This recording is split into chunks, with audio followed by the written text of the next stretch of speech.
Trotter. Thank you, Chris, for that question. First of all, to start with the question of healthcare.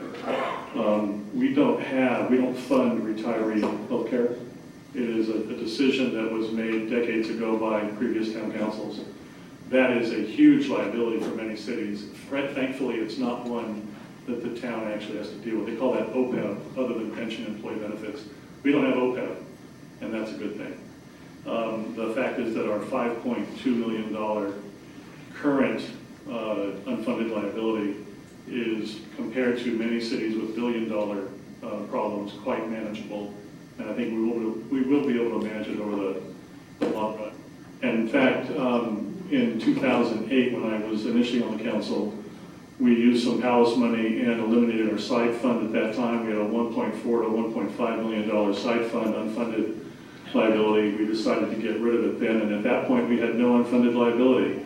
That was 2008, and of course the Great Recession, promptly occurred and has caused the current issue that we're in.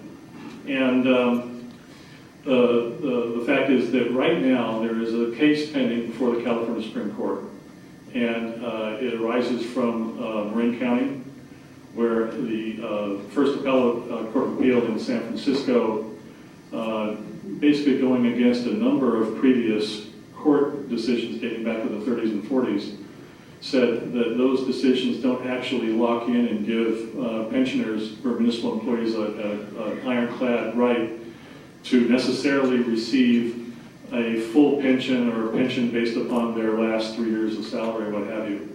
They said that all these cases and all the law actually requires is a reasonable pension.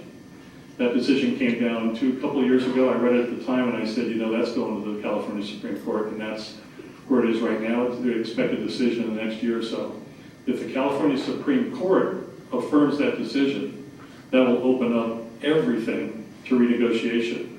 It'll probably also result in CalPERS being able to renegotiate the benefits, and that would result in probably a reduction in payouts, and that would also, over time, sort itself out, and there would be less being paid out, and the unfunded liabilities would go down.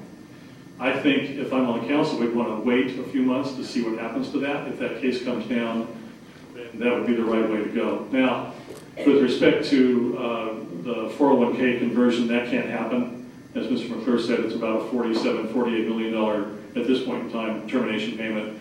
Nobody's going to do that. But if there is going to be anything that happens, it's going to be at the state level.